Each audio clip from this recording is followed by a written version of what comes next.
coming class. In the class, we are discussing about decision making statements in Java. అసలు ఈరోజు క్లాస్లో మన topics ఏంటి అంటే what is decision making statements, అసలు డెసిషన్ మేకింగ్లో టైప్స్ ఏంటి, ఇంకా వాటి యొక్క సింటాక్స్ ఏంటి అనేవి ఈరోజు క్లాస్లో మనం చూసుకుందాము. అసలు డెసిషన్ మేకింగ్ స్టేట్మెంట్స్ అంటే నార్మల్గా చెప్పాలంటే decision making statements allows to you make a decision based upon the result of a condition. నా వేలో చెప్పాలి అంటే ఇప్పుడు నార్మల్గా మనం సింపుల్గా చెప్పుకుందామంటే నార్మల్గా ఏదైనా ఒక మెథడ్లో, అసలు మెథడ్ అంటే ఏంటి, బ్లాక్ ఆఫ్ కోడ్ అంటే మెథడ్లో మల్టిపుల్ స్టేట్మెంట్స్ని యాడ్ చేస్తాము. ఏదైనా ఒక యాక్షన్ని పర్ఫామ్ చేయడానికి కావాల్సిన స్టేట్మెంట్స్ ఆ మెథడ్లో రాస్తాము. ఒకవేళ యాక్షన్ని కండిషన్ బేస్ చేసుకొని రాయాలి అంటే పర్ఫామ్ చేయాలి అనుకుంటే అప్పుడు మనము ఈ conditional statements or decision making statements అనేవి యూజ్ చేసి రాస్తాము. అదే ఇక్కడ decision making statements allows to you make a decision based upon the result of a condition. ఏదైనా ఒక కండిషన్ని బేస్ చేసుకొని అవుట్పుట్ అనేది రిజల్ట్ అనేది వస్తుంది.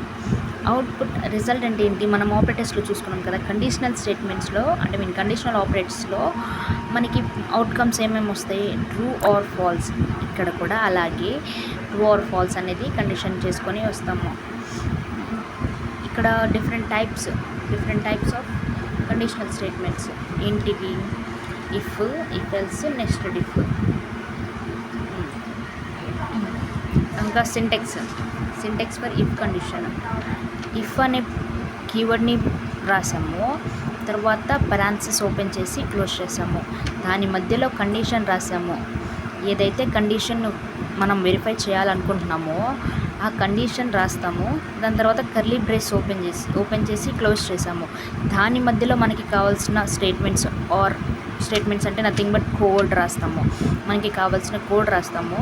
అది సింటెక్స్ ఇఫ్ కండిషన్కి. And coming to if else condition, same as if else, same రెండు అలానే ఉంటాయి, కాకపోతే సేమ్గా ఉంటుంది. బట్ డిఫరెంట్ ఏంటంటే ఇఫ్లో పాజిటివ్ మాత్రమే అవుట్కమ్ వెరిఫై చేస్తాం, బట్ ఇఫ్ ఎల్స్లో పాజిటివ్ నెగిటివ్ అవుట్కమ్ అనేది వెరిఫై చేస్తాము. సేమ్ ఇఫ్ అనే కీవర్డ్ రాసాము, పరాన్సిస్ ఓపెన్ చేసాము, దాని మధ్యలో కండిషన్ రాసాము, ఇంకా కర్లీ బ్రేస్ ఓపెన్ చేసి దాని మధ్యలో స్టేట్మెంట్స్ ఆర్ మనం కోడ్ అంటాం మన ప్రోగ్రామింగ్లో, కోడ్ రాసాము, క్లోజ్ చేసి. ఇక్కడ మనకి ట్రూ అయితే అంటే ఒకవేళ నువ్వు ఇచ్చిన కండిషన్ ఇఫ్ కండిషన్ అనేది సాటిస్ఫై అవ్వకపోతే అప్పుడు ఇఫ్ ఎల్స్ అనే కండిషన్ యూజ్ చేసి దానికి నువ్వు స్టేట్మెంట్స్ రాసుకుంటాము మనకి కావాల్సింది, దాన్ని వీళ్ళు ఇక్కడ క్లోజ్ చేస్తాము. అండ్ ఇప్పుడు మనము సింటెక్స్ చూస్తున్నాము, దానికి కోడ్ ఎలా రాయాలో మనం చూద్దాము. ఇలా చూడము, ఫస్ట్ పబ్లిక్ క్లాస్ అంటే హియర్ క్లాస్ నేమ్, ఇక్కడ నేను కండిషనల్ స్టేట్మెంట్స్ అని ఇచ్చాను. దాని లోపల మెయిన్ మెథడ్ యాడ్ చేసాము. మెయిన్ మెథడ్లో మళ్ళీ ఓపెన్ చేసి ఒక నెంబర్, ఇప్పుడు సపోజ్ ఏదైనా ఒక నెంబర్ తీసుకున్నామంటే అది ఒక పాజిటివ్ నెంబరా లేక నెగిటివ్ నెంబరా అనేది మనకి ఎలా తెలుస్తుంది అంటే 0 కన్నా తక్కువ అయితే దాన్ని మనం నెగిటివ్ నెంబర్గా కన్సిడర్ చేస్తాము, లేక 0 కన్నా ఎక్కువ ఉంటే అది దాన్ని పాజిటివ్గా కన్సిడర్ చేస్తాము.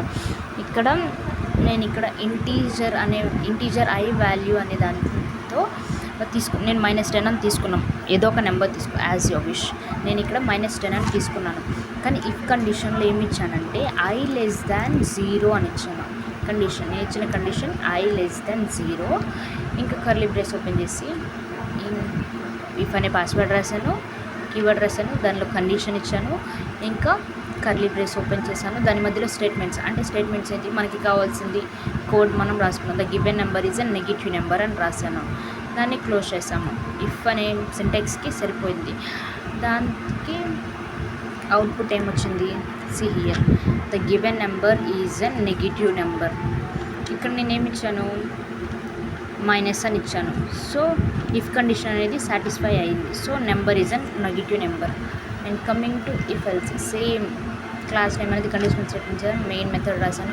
ఇంటీజర్ అనే వాల్యూతో మైనస్ నెంబర్ కండిషన్ ఇచ్చాను. ఇఫ్ I<0 ఇట్లా ఇచ్చాను. ఇంకా నేను కన్సోల్లో the number is a negative number ఇచ్చాను.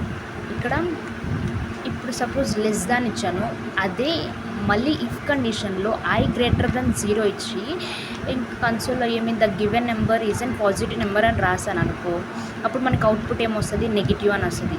సో అది అలా వస్తుంది. అది ఒకవేళ కండిషన్ సాటిస్ఫై చేయకపోతే, మనకి నెగిటివ్ నెంబర్ అనేది సాటిస్ఫై అవ్వకపోతే ఎల్స్ అనేది యూజ్ చేస్తాము. ఎల్స్ అనేది యూజ్ చేసుకొని, అందుకు ఎల్స్ అనేది యూజ్ చేసి మనం కన్సోల్ ఏం రాస్తాము, ఇక్కడ మనకి కావాల్సిన కోడ్ రాసుకున్నాము. The given number is and positive number. ఇక్కడే నేను -10 ఇచ్చిన, అప్పుడు మనకి అవుట్పుట్ ఏమొస్తుంది, నెగిటివ్ నెంబర్ అని వస్తుంది. అదే ఇక్కడ ఒకవేళ జస్ట్ i = 10 అని ఇస్తే the number is and positive number అనే మనకి అవుట్పుట్ అనేది వస్తుంది. And coming to what is nested if. If చెప్పుకున్నాము, ఇఫ్ ఎల్స్ చెప్పుకున్నాము, and nested if in Java. In nested if else statements, when you have if else block inside other if or else block, it's like placing one decision within another decision. You use this when you want to check for a new condition after previous condition has already been found true or false. Here see this. అసలు nested if అంటే ఏంటి? ఇప్పుడు మనము if condition use చేసాము, if else condition use చేసాము. ఆ రెండు సరిపోకపోతే మళ్ళీ మనం ఇంకో కండిషన్ రాయాలి, ఇంకో కండిషన్ చెక్ చేసుకోవాలి అనుకుంటే అప్పుడు నెస్టెడ్ ఇఫ్ అనేది యూజ్ చేస్తాం. సింపుల్గా ఒక్క వర్డ్లో చెప్పాలంటే నెస్టెడ్ ఇఫ్ అంటే if with in the if. ఇప్పుడు ఇఫ్ కండిషన్ ఇచ్చాము, మళ్ళీ ఆ ఇఫ్ కండిషన్లోనే మళ్ళీ ఇంకో కండిషన్ మనం రాయాలనుకుంటున్నప్పుడు, మనం రాసినప్పుడు దాన్ని నెస్టెడ్ ఇఫ్ అని అంటాము. And syntax for nested if. ఇక్కడ ఇఫ్ కండిషన్ తీసుకున్నాము. If condition 1 code to be executed if the condition is true. ఆ కండిషన్ అనేది ట్రూ అయితే సెకండ్ కండిషన్కి వస్తాము. సెకండ్ కండిషన్ ఇఫ్ అనే మళ్ళీ సెకండ్ ఇఫ్ కండిషన్కి వస్తాము. అది ఆ 1 and 2 ఆ రెండు ట్రూ అయితే, ఒకవేళ ట్రూ అయినాయి అప్పుడు ఎల్స్ అనేది యూజ్ చేస్తాము. The code to be executed if 1 is true and second one is false. See here, ఇప్పుడు ఇచ్చిన కండిషన్ మనం చెప్పుకున్నాం కదా, ఒకటి ట్రూ అయింది, ఒకటి ఫాల్స్ అయితే అప్పుడు ఎల్స్ అనేది యూజ్ చేస్తాము. See here, అండ్ ఇంకో కండిషన్ తీసుకున్నాం. Else code to be executed if the condition 1 is false. First condition అనేది ఫాల్స్ అయినప్పుడు ఈ ఎల్స్ అనేది ఎల్స్ బ్లాక్ అనేది యూజ్ చేస్తాము. ఇఫ్ ఎల్స్ బ్లాక్ అనేది యూజ్ చేస్తాము. ఇక్కడతో ఫాల్స్ అయిపోయింది ఎల్స్ అనేది. మళ్ళీ ఇఫ్ కండిషన్ చెక్ చేస్తాము. Condition is executed. ఇప్పుడు 1 false and 3 is true. 1 and 3 అనేది ఫాల్స్. 1 అనేది ఫాల్స్ అయింది, 3 అనేది ట్రూ అయింది అనుకో. ఇప్పుడు ట్రూ అయింది కాబట్టి ఎల్స్ అనేది యూజ్ చేస్తాము.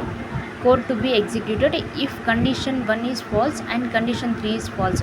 ఆ రెండు ఫాల్స్ అయినప్పుడు ఇది ఇలా రాస్తాము. This is the syntax for nested if.